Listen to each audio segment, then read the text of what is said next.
Professor Haragopal గారు, అలాగే CPM party కార్యదర్శి జాన్ వెస్లీ గారు, అలాగే మా కొత్తగా ఎమ్మెల్సీ అయిన సత్యం గారు, ఇంకా మా పద్మ గారు, ఇంకా వివిధ పార్టీల లెఫ్ట్ పార్టీల నాయకులు అందరూ ఈ కార్యక్రమానికి హాజరయ్యారు.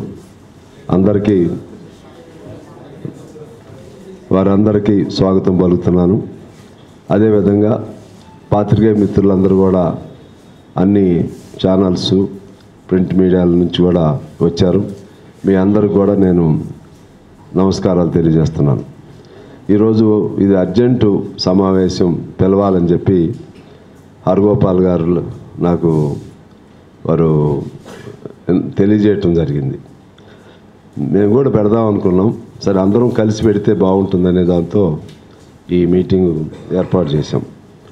అంటే నిన్నటికి కేశవరావు గారి డెడ్ బాడీని ఇంకా హ్యాండ్ ఓవర్ చేయాల. ఈ ఎన్కౌంటర్ జరిగిన వారం రోజులకు కూడా డెడ్ బాడీని హ్యాండ్ ఓవర్ చేయకుండా ఆయనతో పాటు మరొక 6 డెడ్ బాడీస్ని, టోటల్గా 7 మృతదేహాలని హ్యాండ్ ఓవర్ చేయకుండా పోలీసులు కుంటి సాకులు చెప్తూ, ప్రభుత్వం కుంటి సాకులు చెప్తూ, వీళ్ళని ఆ ప్రాంతానికి తీసుకెళ్తే లా అండ్ ఆర్డర్ ప్రాబ్లం వస్తుందని చెప్తూ, ఆ విధంగా వాళ్ళని అమానవీయంగా ఇన్హ్యూమన్ వేలో వాళ్ళ కుటుంబాలకు కూడా వాళ్ళని చూపెట్టకుండా వాళ్ళని నిన్న దహనం చేశారని ఈ పేపర్, నిన్న మేము మిమ్మల్ని పిలిచేటప్పటికి దహన వార్తలు తెలవదు, ఇప్పుడు దహనం చేశారని చెప్పి వార్తలు వస్తున్నాయి. ఇది ఏ దేశంలోనూ ఏ చరిత్రలోనూ ఇటువంటి అమానవీయమైనటువంటి అధర్మంతో కూడినటువంటి ఘటనలు జరగవు కూడా.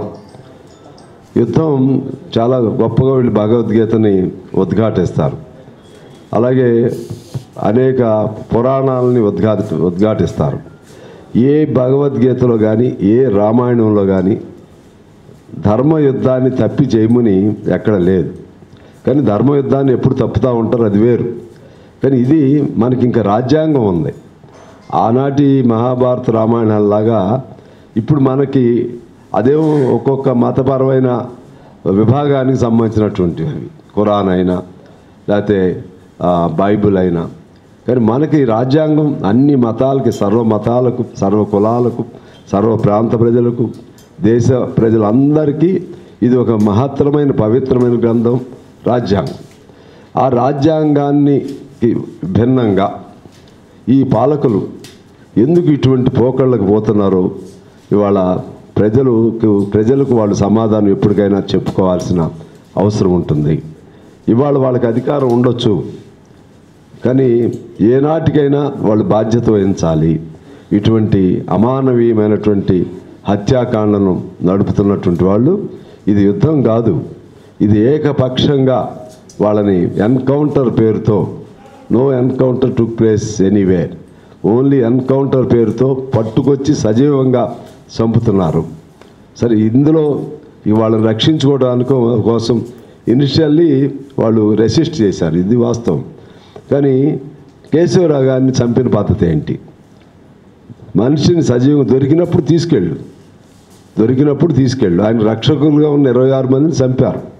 ఆయన్ని పట్టుకున్నారు సజీవంగా. పట్టుకుని చంపటమే కాకుండా మీరు ఆ బొమ్మలు చూస్తే తెలిసి ఉంటుంది, ఒక్కళ్ళ ఫేస్ కూడా అట్లా ఉంటారండి. ఎక్కడన్నా పేపర్లో వచ్చినాయి బొమ్మలు.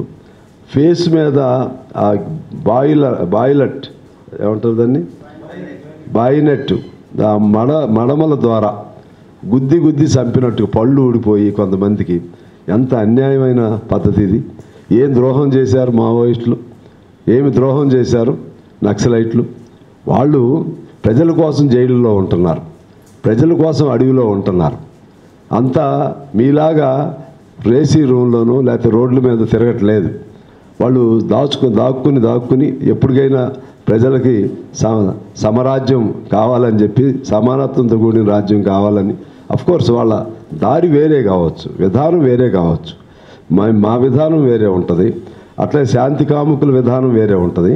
కానీ అల్టిమేట్ లక్ష్యం న్యాయం కోసం వాళ్ళు పోరాటం చేస్తున్నారు. మేము అనేకసార్లు చెప్పాం, ఈ విధానం వదిలేయండి, అందరం కలుద్దాం, అందరం కలిసి ఎప్పుడైనా వామపక్షాలు కలిస్తేనే ఈ దేశానికి భవిష్యత్తు అని చెప్తున్నాం. అది మేమేమి we can't command, we can't dictate the terms to any party. వాళ్ళ విధానం వాళ్ళకు ఉంటుంది. దాన్ని నీకు రాజ్యాంగం ఉంది, నీ రాజ్యాంగం ప్రకారం చట్ట ప్రకారం చెయ్యి. వాళ్ళు తప్పు చేస్తే ఎంతసేపు వాళ్ళు ఎంతమందిని చంపారు అంటున్నారు. అసలు మీరు ఎంతమందిని చంపారో లెక్క తీయండి. వాళ్ళకి ఇంకా చేతిలో ఆయుధాలు లేవు వాళ్ళకి మీలాగా. మరి మీకు రాజ్యమే మీది, రాజ్యంగా ఉండి రాజ్యాంగ యంత్రం మీ చేతిలో ఉండి మీరు ఎంతమంది చంపారు మొత్తం లెక్కలు తీయండి. వాళ్ళు చంపడం తప్పే, మీరు చంపడం తప్పే. వాళ్ళు చంపిన దానికి చట్టం మీ చేతుల్లో ఉంది, మీరు చంపిన దానికి చట్టం వాళ్ళ చేతుల్లో లేదు. ఏం సమాధానం చెప్తారు మీరు? ఏం సమాధానం చెప్తారు? నిన్న ఈ కేశవరావుని చంపిన వెంటనే ప్రధానమంత్రి అలాగే మన హోమ్ మినిస్టర్ సంబరాలు చేసుకుంటూ ప్రకటన చేస్తారా? శత్రువుల మీద, శత్రు దేశాల మీద విజయం సాధించినట్టుగా. అసలు మీకు మానవత్వం ఉందా అని నేను అడుగుతున్నా. నీ దేశ ప్రజలు, మీరు కాపాడాల్సిన ప్రజలు చంపుతూ వికటాటహాసం చేస్తారండి. ఇది వికటాటహాసం చేస్తారా? మీరు సంబరాలు చేసుకుంటారా? అసలు మీరు ఎంతమంది చంపారు చెప్పండి?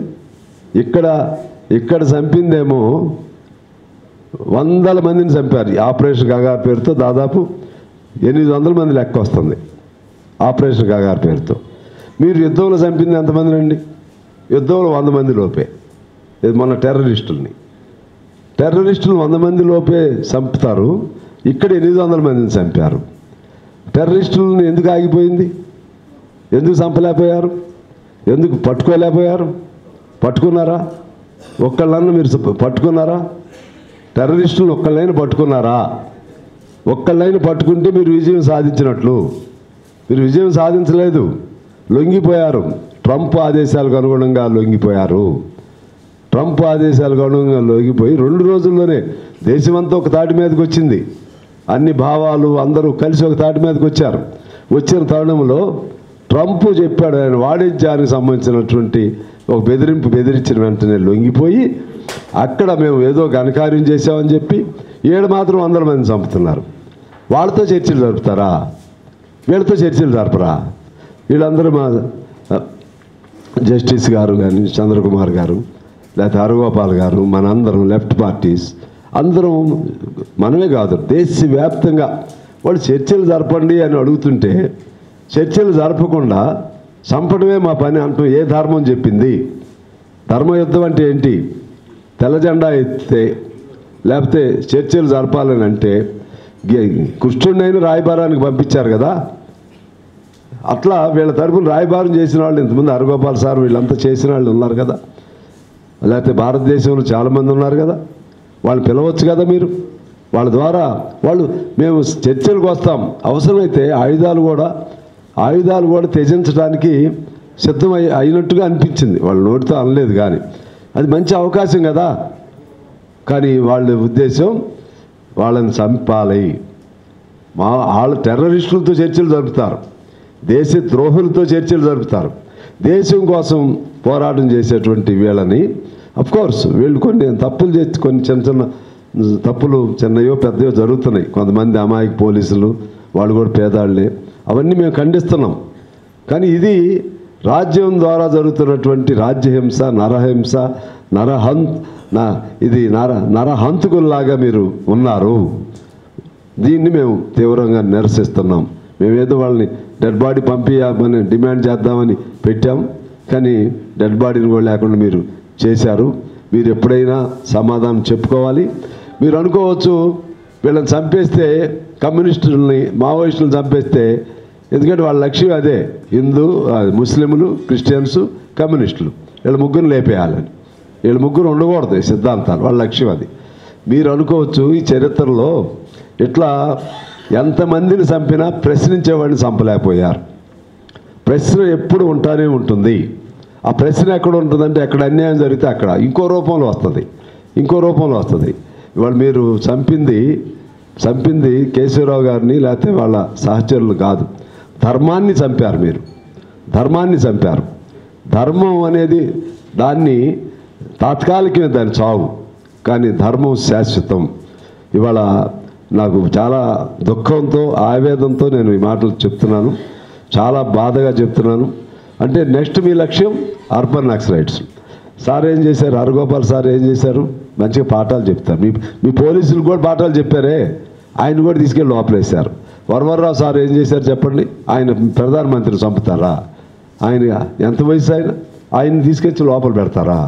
బయటకు వచ్చే అవకాశం కూడా ఉండదా? బెయిల్ వచ్చినా రానిరా? సాయిబాబుని ఎందుకు చంపారు? అది ఎంతమంది మీరు అదేమనంటే అర్బన్ నక్సలైట్లు పేర్లు పెడితే అర్బన్. ఇప్పుడు మేమందరం కూడా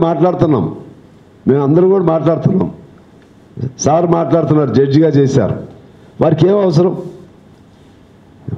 అవసరం? వాళ్ళు ఇంత పెద్ద పెద్ద వయసులో వాళ్ళు కూర్చున్నారు, ఏం అవసరం? ధర్మాన్ని బతికించుకోవాలి, మానవాళికి న్యాయం చేయాలనేటువంటి లక్ష్యంతో కూర్చున్నారు. మేమన్నా ఎమ్మెల్యేలు కానీ ఏదో ఉన్నాం, వాళ్ళకి ఏ పదవులు వాళ్ళు అవసరం లేదు. అందువల్ల నా టైం అవుతుంది, ఎక్కువ సమయం తీసుకున్న మన్నించండి.